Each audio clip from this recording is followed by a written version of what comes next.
Bate-Papo no Ar.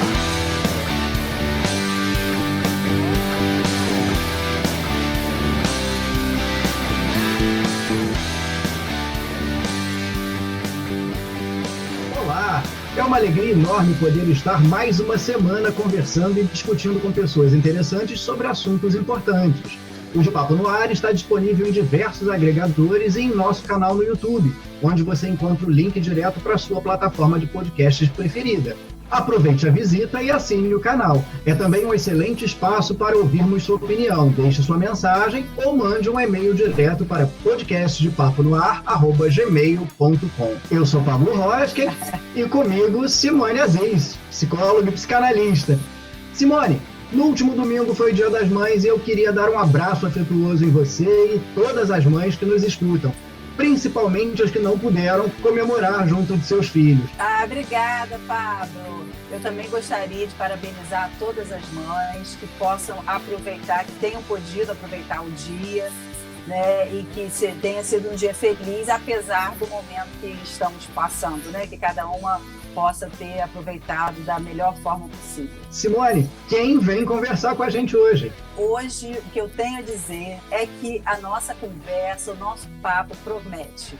Temos um convidado para lá de especial. Eu o conheci há mais de 30 anos e tenho que confessar, foi amor à primeira vista. Olha, eu sei que esse amor é uma via de mão única, mas a gente mantém a harmonia do relacionamento mesmo assim. Nós estamos falando de Sigmund Freud. É ele que nós vamos trazer para a conversa hoje. Ele também é conhecido como o pai da psicanálise. Na semana passada, no dia 6 de maio, nós comemoramos 164 anos do nascimento de Freud. Temos também duas datas importantes, porque esse ano faz 100 anos do artigo Além do Princípio do Prazer e 90 anos do artigo Mal-Estar na Cultura. E ambos foram muito importantes para a psicanálise e são até hoje, inclusive para a gente pensar a situação atual. Mas esse papo vai ser por aqui mesmo ou a gente vai ter que visitar algum centro espírita online?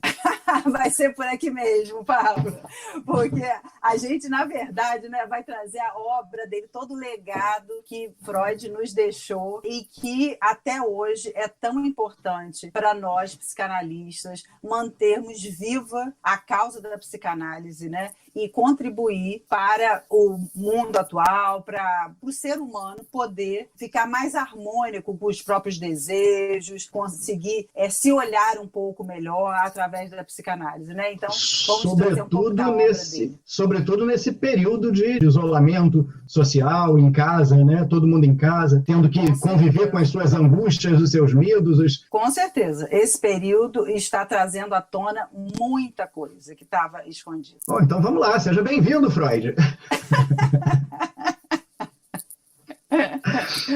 Até porque ele, sem nenhuma dúvida, trouxe contribuições que mudaram a nossa forma de enxergar o mundo. Eu penso que a partir de seus estudos e insights mudamos a nossa forma de nos ver como seres humanos. Sua obra foi traduzida em diversos idiomas e o escritor e jornalista Stefan Zweig, que inclusive viveu e morreu aqui no Brasil, em Petrópolis, e era seu amigo pessoal, falou sobre Freud.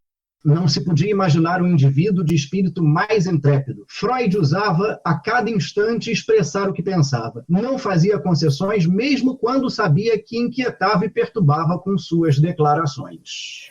E o próprio Freud, ele reconheceu que foi responsável por uma das 3 feridas narcísicas da humanidade, né? Que ele fez, inclusive, um artigo sobre isso, e ele colocava o seguinte, ele colocava o Copérnico como o primeiro que criou essa ferida narcísica quando descobriu que a Terra não era o centro do universo. O segundo foi Darwin, que descobriu que o Homo sapiens evoluiu do macaco, né? E o terceiro foi ele próprio, quando descobriu que o eu não é senhor em sua própria casa, né? A gente não se comanda por essa consciência que a gente tem de que eu sou isso ou eu sou aquilo. Não isso que nos comanda. Me explica isso. É o seguinte, o Freud, ele fez algumas descobertas importantes, mas assim, eu acho que a gente poderia dizer que alguns dos pilares, né, da psicanálise foi a descoberta do inconsciente e das pulsões. Inconsciente é um termo que está aí na boca do povo, né? Mas é um conceito muito caro para a psicanálise, né? Porque o que significa isso, né? A gente saber que tem um inconsciente é saber que tem um lado desconhecido, né? Que existe um estranho que nos habita, como se fosse isso, né? E esse estranho, ele dá efeitos nos nossos atos, nas nossas escolhas, direciona nossos passos, né? E a gente muitas vezes não sabe por que fez determinada coisa, por que está repetindo determinado comportamento que não nos faz bem. Isso são efeitos do inconsciente. E outra coisa são as pulsões, outra descoberta de Freud, né? Que fazem parte do inconsciente.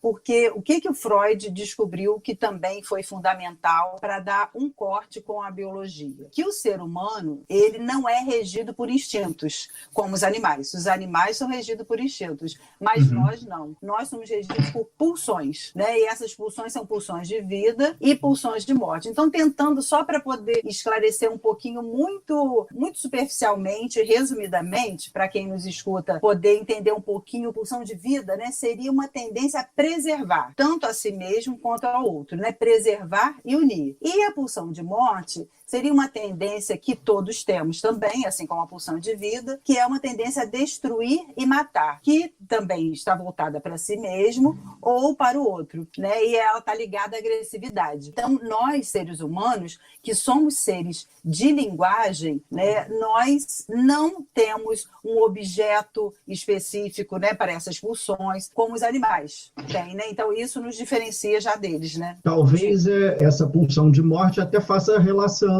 com o caso recente com o ator Flávio Migliati. Sim, exatamente. Né? Porque assim, a gente não seria julgar, né? A pulsão de vida é boa, a pulsão de morte é ruim, não seria esse caso, né? De julgar. Elas andam juntas, né? Elas trabalham juntas no psiquismo de cada um de uma forma singular. Mas se há alguma desamarração disso aí, isso pode levar, por exemplo, ao suicídio, que é essa autodestruição. Seria a forma que a gente pode, talvez, dizer maior de agressividade contra si mesmo. Né? E a análise consegue, a partir do seu trabalho, alterar esse tipo de comportamento? Eu não sei, a gente não trabalha com comportamentos, né? Eu não diria alterar. Talvez a análise, né, ao falar, né, cada um, né, cada sujeito, de sua forma própria, ele vai conseguindo construir um novo arranjo dessas pulsões. Né? Ele vai conseguindo traçar novos caminhos psíquicos com essas pulsões. Claro que não é uma coisa consciente e nem é controlável pelo eu, como eu falei. Né? A análise ela trabalha com o inconsciente. Então, a partir da fala e da escuta, né, sendo escutada por um analista, o sujeito ele vai conseguindo se rearrumar psiquicamente, né? A gente pode pensar assim, e rearrumar esse caminho pulsional. Olha só, Pablo, né, a gente falou do suicídio, né, como essa expressão de agressividade contra si mesmo, né? Mas a gente, pensando num fenômeno de massa, né, hoje em dia a gente ouve falar muito no ódio, né, que as pessoas estão com uma cultura do ódio, discurso do ódio. Aí a gente pode pensar nessa pulsão destrutiva para fora, para o outro. E aí a gente pode se perguntar, mas o que causa isso? O que leva as pessoas a obedecerem, muitas vezes cegamente, a um líder que colocam, inclusive, numa posição de mito? E aí temos um outro artigo de Freud, que esse ano completa 99 anos, que é Psicologia das Massas e Análise do Eu. E aí o que Freud percebeu ao tentar estudar o fenômeno das massas, deixando claro que com a psicanálise a gente só olha por dentro, não é um olhar sociológico, né? É dentro do discurso da psicanálise, e que o Freud olhava esse fenômeno de massa, mas para depois pensar no um a um, na singularidade de cada sujeito. Mas nesse artigo, né, que é Psicologia das Massas e Análise do Eu, o que Freud escreve, que ele percebeu, é que quando os indivíduos se unem em torno do líder, há um investimento afetivo. E aí voltamos às pulsões, pulsional, né, nesse líder. E a tal ponto que muitas vezes traz uma inibição do pensamento. E isso afeta a capacidade de raciocínio lógico. Então, por isso que às vezes a gente fala assim, mas eu vou conversar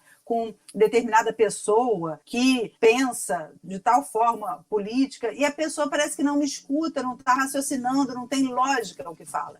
Né? Então, muitas vezes é isso, porque o que une as pessoas em torno desse líder são laços de natureza amorosa. A união dos membros, elas partem por aí. Né? Eles têm uma identificação entre si de forma amorosa e um ódio por aqueles que não fazem parte desse grupo, que podem até representar um perigo para a coesão. Então, esses indivíduos, eles se identificam entre si e com o líder, e muitas vezes os motivos são incompreensíveis para eles mesmos, e esse mito, ele é colocado na posição de ideal, de salvador, de mito, e fica nessa posição muito idealizada, e no nível da fantasia, e aí a lógica, o pensamento, isso tudo fica apagado. Inclusive com diversas atitudes negacionistas, né?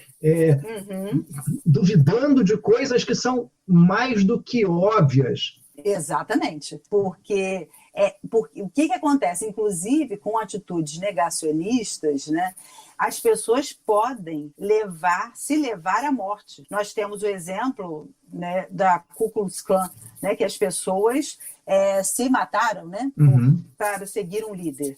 Então, e hoje, né, a gente pensando na nossa situação do coronavírus, as pessoas negam as evidências científicas, negam a ciência, negam a fala das autoridades médicas, que são os que trabalham com isso, os que pesquisam isso, negam, né, e pode levá-los à morte e levar os outros à morte. Né? E se você for questionar, muitos não vão saber explicar pela lógica, né? Vem uma fala completamente apaixonada, no mau sentido, muitas vezes. Né? E trazendo aqui para o nosso país, enfim, para a nossa situação, a revista médica The Lancet, que é uma das publicações mais importantes do mundo, fala na última edição, ou pelo menos na última edição, quando a gente está gravando aqui, que Bolsonaro ameaça a luta contra o coronavírus no Brasil. E isso é muito complicado, né? Uma revista que chega ao mundo inteiro. O título da matéria é Covid-19 no Brasil, e daí? Exatamente, né? Porque o que acontece, né? O que a gente pode pensar a partir da psicanálise? Quando a massa projeta no líder todos os seus anseios, todas as suas esperanças, ela fica numa posição infantil, né? Ela fica cega e surda para os seus próprios anseios, para os seus próprios desejos, escolhas, e colocam nesse líder como se fosse um pai, né? E um pai saberia o que é bom para os filhos, então ele pode fazer as melhores escolhas para os filhos. Só que o preço que se paga por isso é muito alto, porque o sujeito ele se desresponsabiliza por suas escolhas. Então, há um apagamento do sujeito. E quando nós não nos perguntamos por nossas escolhas, nós abrimos mão, inclusive, da autopreservação. Né? Porque é um pensamento acrítico, né? Eu não tenho nenhuma crítica a respeito do que me é ofertado. É isso, ok, eu acato e pronto. Exatamente. E aí, se por um lado você está fazendo parte de um grupo, te dá um sentimento de poder, por outro, você, seguindo o fluxo, pode estar abrindo mão da própria vida, indo em direção à morte. Né? Então, pegando o título dessa revista, Covid-19, e daí, que é uma doença nova, que ninguém sabe se pegar quais serão os efeitos em si mesmo, só sabemos que leva muitos à morte, e que não tem tratamento, não tem um remédio, né, já para essa doença especificamente, e não tem vacina. Então, você dizer a partir disso, e daí? Então, vou para a rua, não quero saber de nada, esse não querer saber, pode te levar à morte. Isso é muito sério. Uhum. Né? Eu acho que é o pensamento de todo mundo, que não é um pensamento isolado. Todo mundo quer que tudo funcione como era antes, né? Que todo mundo possa ir para as ruas, todo mundo possa trabalhar, todo mundo... O pensamento, de modo geral, não é diferente. Todo mundo quer voltar à vida, passear, quer poder consumir, quer poder ir aos lugares, estar com as pessoas. Talvez a atitude de não respeitar o isolamento faça com que isso se prolongue muito mais, que a gente não consiga estar junto às pessoas por muito mais tempo. E isso eu acho que é a grande loucura, o grande devaneio, o grande desespero que eu particularmente tenho já há 2 meses em casa. Não, e isso é um paradoxo, né, Pablo? Porque, assim, quanto mais as pessoas querem sair mais rapidamente e vão às ruas, mais piora a situação da contaminação e das mortes. Sim. Quanto mais ficarem confinadas, mais rapidamente vão conseguir sair. Então, esse é um paradoxo, que a gente fica às voltas com ele. Porque é isso, quem é que quer ficar no confinamento em casa sem ter a liberdade de ir e vir? Ninguém, mas só que para a gente ir e vir, a gente tem que estar vivo. Né? E né? Também melhor que as pessoas que a gente ama, né, que as pessoas que a gente conhece, também estejam vivos. E não só, é melhor que o mundo esteja bom para todos viverem, né, da melhor forma, e não aí devastado, né, com o número de mortes. Então, é importante a gente ficar em casa nesse momento. Né? Eu sou absolutamente consumidor de podcast e dia desses eu escutava um falando sobre isso, sobre a importância que se dá para a economia. A economia é fundamental para o país, não resta nenhuma dúvida acerca disso. Mas se você não tiver o consumidor, né, porque esse cara morreu, a economia morre junto. Tem uma frase que eu vi em vários locais pela internet que fala muito bem disso, né? Que fala assim: o falido se recupera, o falecido não. Uhum. Né? E é tão óbvio, né? Como que a gente vai botar a economia na frente das vidas se precisa de vida para gerir a economia? Exatamente. Né? Então fica uma coisa irracional, né? Enfim. Mas é um bom exemplo de como que o inconsciente trabalha, Pablo. Exatamente. A gente olha, gente, é irracional. Como que alguém faz isso? Talvez nem a própria pessoa saiba. E aí, num processo de análise, ao falar, ser escutada por um analista e se escutar, começa a perceber os efeitos de inconsciente no seu dia a dia, nos seus passos, nas suas escolhas, na sua vida. Eu lembrei agora de um outro podcast que eu escutei há algumas semanas, que falava sobre o pensamento pouco rebuscado do nosso presidente da República. Falar da atitude de não respeitar o isolamento social nesse momento que a gente está subindo de elevador o número de mortes, é o quê? Olha, Pablo, assim, como eu te falei, a psicanálise ela trabalha com um a um, né? Então, não dá para, não sendo meu analisante, eu falar sobre uma figura específica, né?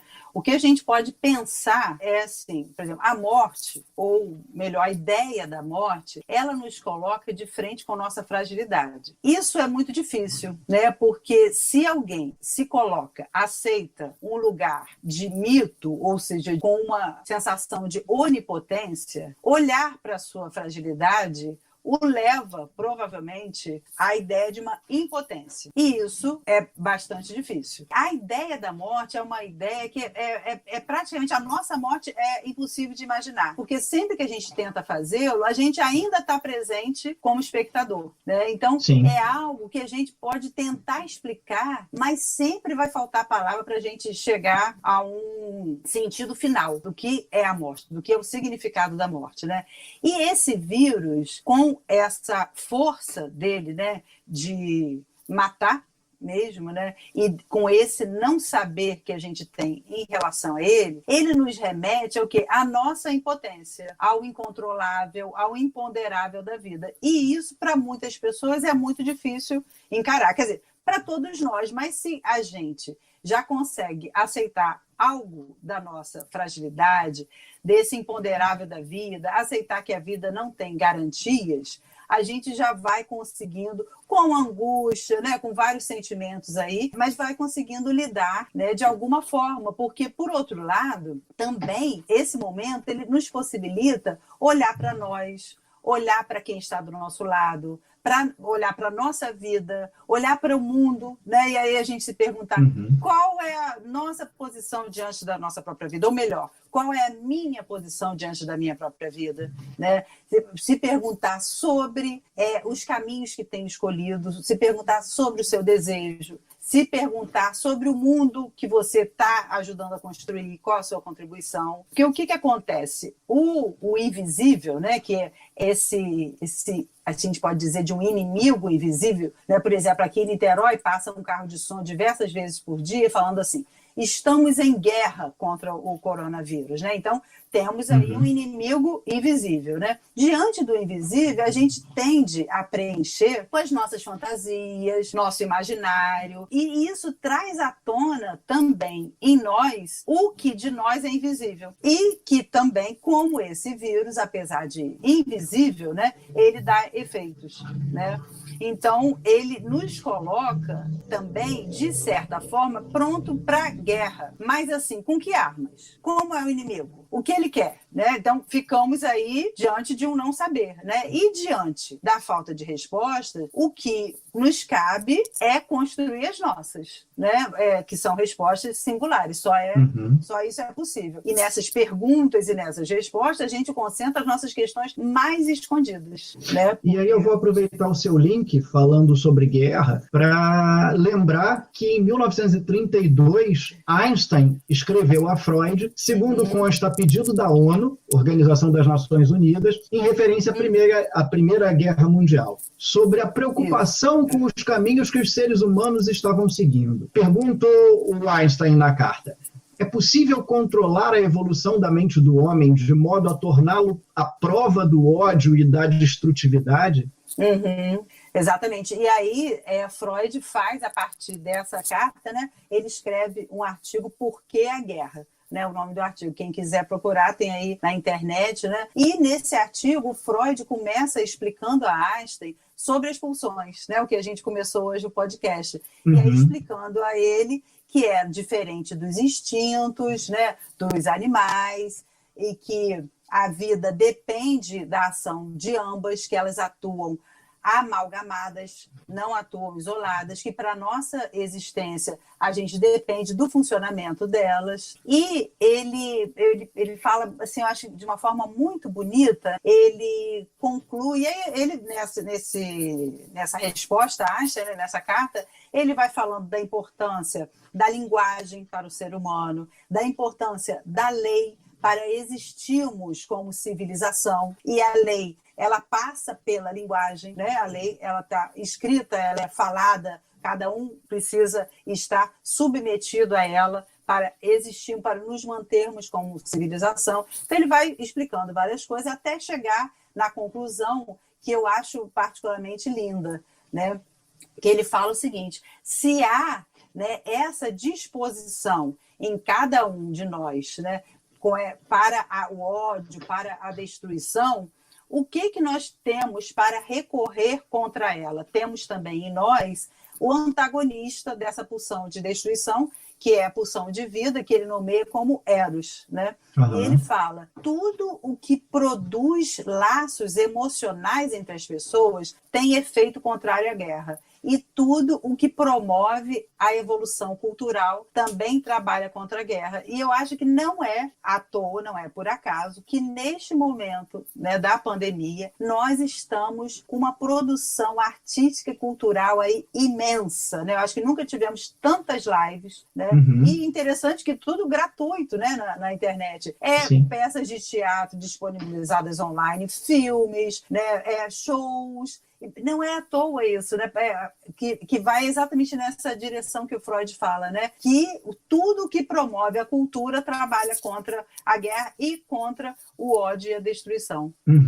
Né? Porque eu acho que essa pandemia, Pablo, o que ela nos traz assim, de uma forma escancarada, é que ela nos tira essa ilusão de controle da vida e do futuro. Porque a gente vive com essa ilusão. né? Quando a gente faz planos lá para frente, vou viajar daqui a 6 meses, vou entrar num determinado trabalho daqui a tanto tempo, né? Então a gente vive com essa ilusão. E é importante, porque a gente precisa também construir, ter desejos e caminhar nossos desejos. Isso é importante. Mas, por outro lado, não há garantias. A gente sabe que na vida não há garantias, né? Ninguém sabe se vai estar vivo amanhã. E o que esse vírus trouxe é isso, assim, ele tirou essa ilusão, porque o que a gente pensa? Se eu sair na rua, posso me infectar e sabe-se lá se eu vou ficar vivo ou vou morrer com a Covid-19, né? Então é como se a gente ficasse sem um horizonte. E diante disso, é um trabalho de cada um inventar a sua forma de criar um horizonte, né? Diante do não saber em relação ao futuro e a angústia que causa a possibilidade da morte, cabe a cada um, né, de modo singular, inventar. Então, sim, assim, e aí, aproveitando, tem uma sequência, eu li na revista do jornal O Globo recentemente, uma matéria que fazia referência a Freud, e uma frase do Daniel Kuperman, um dos entrevistados, me chamou a atenção e me trouxe reflexão. Ele diz: ficar se ocupando demais é uma das maneiras de não experimentar novos modos de existência.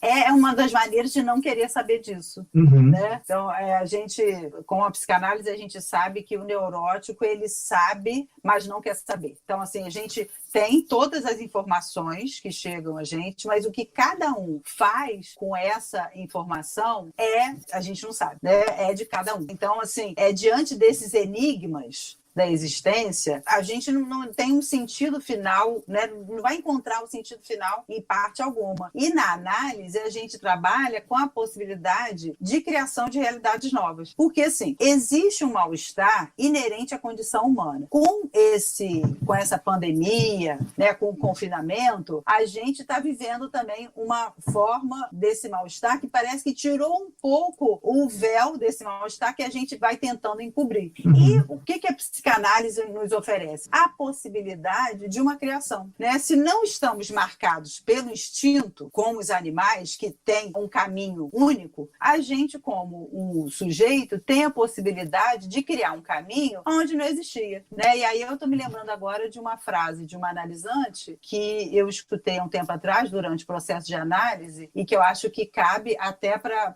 a nossa vida em geral, né? Que ela me diz assim: onde eu via parede, agora eu vejo caminhos, né? O que eu acho que essa pandemia está nos convocando é criar caminhos. Onde a gente vê parede, né? Hoje a gente não vê nada, né? Vê vazios. É isso. Eu acho que conseguimos falar um pouco sobre esse momento, sobre o que a gente está vivendo, sobre as capacidades e incapacidades do ser humano.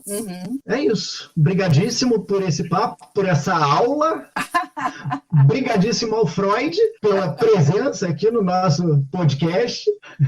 Não, e assim, a psicanálise não é uma coisa tão simples assim para quem, por exemplo, nunca leu alguma coisa, para quem nunca ouviu falar. Então, vamos lembrar do nosso e-mail, né, que é podcastdepaponoar@gmail.com, para quem quiser mandar alguma questão, que ficou com alguma dúvida em relação a isso, né? E a gente continua o papo por essa via, né? Porque eu sei que não é uma coisa tão palatável assim no primeiro momento. Talvez para quem estiver ouvindo esses conceitos pela primeira vez, essa forma de discurso, né? O discurso analítico, né? Mas espero também que, por outro lado, abra questões, faça com que as pessoas vá pesquisar, né? Possam se interessar, porque Freud trouxe grandes contribuições que a gente utiliza até hoje, assim, sem dúvida. Pode mandar o e-mail, claro, ou pode, como eu falei no início do episódio de hoje, comentar no YouTube, que também é um dos nossos canais, né? Sim, isso aí. E aí é bom que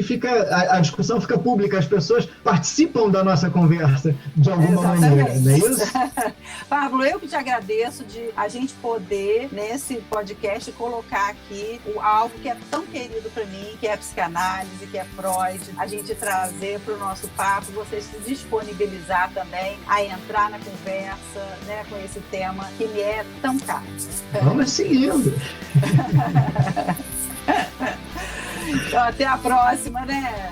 Até a próxima. E lembrando que a gente também, eu falei do YouTube, a gente também tem o Instagram, né? De Papo no Ar, @ de Papo no Ar. Entra lá e curte a gente, fica sabendo do que está acontecendo, do que vem por aí, consegue pegar um pouquinho do que já aconteceu. Isso. Né? E até semana que vem. Até, querido. Um beijão. Outro, de longe. Isso. Obrigado, Freud. Valeu. Agora eu tenho que saber o seguinte. Isso vai no curso lá na frente, eu consigo ter algum desconto